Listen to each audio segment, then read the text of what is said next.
Hey everyone, welcome back. Ready for another deep dive? Always. What are we digging into today? Today, we're tackling something that might hit close to home for some of you out there. Have you ever found yourself, in a relationship and you start realizing you and your partner, well, you don't exactly share the same interests? Oh, yeah. That can be a bit of a discovery moment for sure. Yeah. And our sources today, they're really diving deep into this. Articles, research papers, even some relationship advice columns.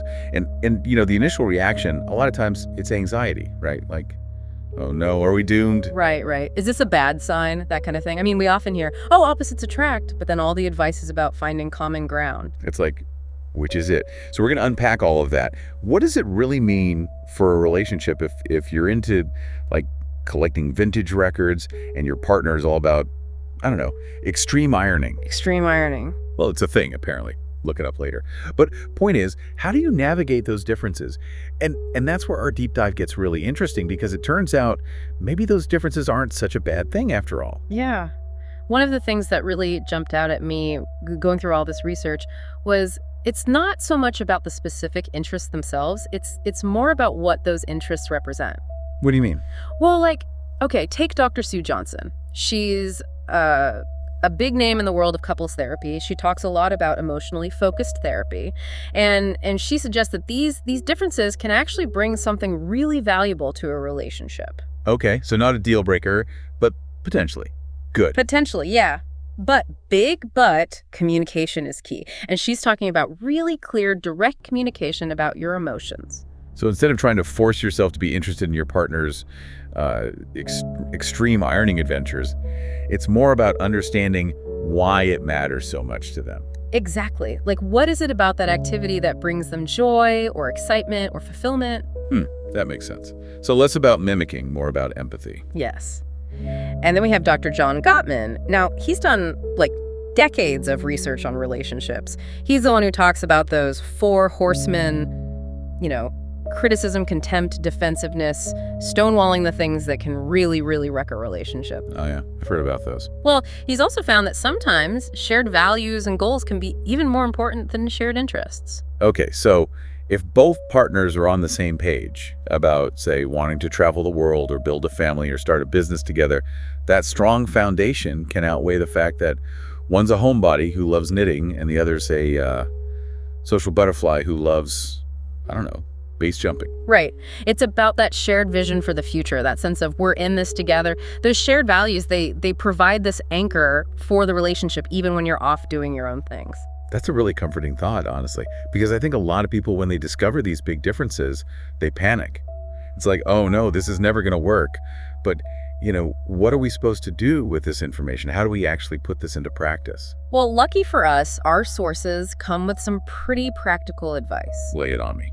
Number 1, communication. We've said it before, but it's really the foundation here. And this is not just about saying oh, that's nice, honey, while your partner's describing their latest underwater basket weaving triumph. This is about active listening, really trying to get into their head to understand what makes them tick. I like this analogy one article used. They said, it's like learning a new language. You may not become fluent in your partner's particular hobby, but you can try to learn the basic grammar of it. Why is it so important to them? What do they get out of it? Yeah, perfect. And then there's this idea of shared exploration. Now, I'm not saying you have to force yourself to love every single thing your partner does, but trying something new together, that can be huge. All right, even if it's just once in a while. One of the research papers had this great example about a couple who went rock climbing together. The wife, she ended up loving it, and the husband, well, not so much. That's familiar. But the point is, they both put themselves out there, they tried something new, and it gave them this shared experience to talk about, to bond over. It brought them closer, even though their enjoyment levels weren't quite matched. Exactly. And who knows, you might even discover some hidden common ground you never knew existed. Maybe you both have a secret passion for synchronized swimming. You're really into the synchronized swimming thing today. Okay, what else? Compromise. Flexibility. This is a big one. Because let's be real, sometimes you just need your own space, your own time to pursue the things that light you up, and that's okay.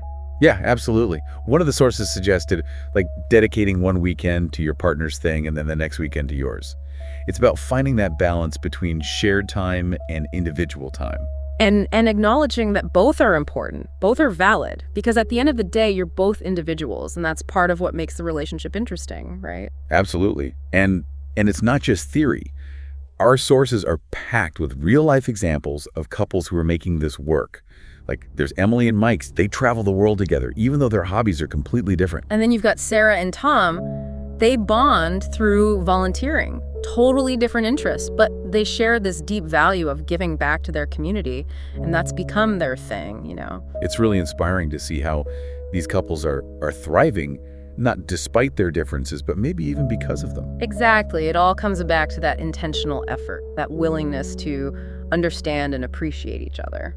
Okay, so we've talked about the initial anxieties, the potential pitfalls, and the amazing solutions. But how do we keep the spark alive? How do we make sure this approach, this mindset, sticks for the long haul? The research has some answers for that too. Regular date nights are huge. And not just dinner and a movie, I mean really dedicated time to connect, talk, listen, put away the phones, turn off the TV, and just be present with each other. Yeah, those moments of true connection, they can get lost in the day-to-day, can't they? They can, and that's why it's so important to be intentional about creating those spaces. Another big one is empathy. Really trying to see things from your partner's point of view. I like to think of it as a mental exercise almost, like putting on a different pair of glasses, trying to see the world through their eyes, even if it's not how you'd naturally see it. Exactly, and it's not always easy, but it's so valuable. And then there's this idea of supporting each other's growth, encouraging your partner to pursue those things that make them come alive, even if they're not your cup of tea. Recognizing that their individual passions actually contribute to a more well-rounded and fulfilling relationship. Exactly. It's all about creating a positive environment where you both feel encouraged to explore, to grow, to become the best versions of yourselves. So, how do we know if we're on the right track? What are some of the signs of a truly thriving relationship, even with those contrasting interests? The research points to a few key indicators. First, an increase in quality time together. Not just time spent in the same room, but genuine, meaningful connection. You're laughing together, you're having fun, you're truly enjoying each other's company. That sounds lovely. It is. And then there's the communication. It's deeper, it's more meaningful. You're not just talking about logistics and to-do lists, you're sharing your thoughts, your feelings, your dreams. And you're actually listening to each other, right? Yes. Active listening, remember. And then you see this noticeable increase in mutual respect. You're not trying to change each other, you're celebrating your differences. You're appreciating the unique perspectives and experiences that you both bring to the table. Exactly. Those are all fantastic signs that the relationship is strong, it's healthy, it's thriving, and it's a beautiful thing to see. It really is. Now, before we wrap up, here's a little something for everyone to chew on. We've talked a lot about shared values being super important, maybe even more important than those matching hobbies. So what are some of the values that you and your partner share? What are those core beliefs, those fundamental principles that act as the bedrock of your relationship? It's something to think about. It is, because at the end of the day, it's those shared values that help you navigate the ups and downs, the challenges and triumphs of life together. And maybe those seemingly mismatched interests, well, they might just be the spice that makes your journey even more exciting. Couldn't have said it better myself. Remember, differences don't have to be obstacles. They can be opportunities to deepen your connection, to learn from each other, and to build a truly unique and fulfilling partnership. So embrace those differences, communicate openly, and watch your relationship flourish. And on that note, thanks for joining us for another deep dive. We'll see you next time for more relationship insights. See you then.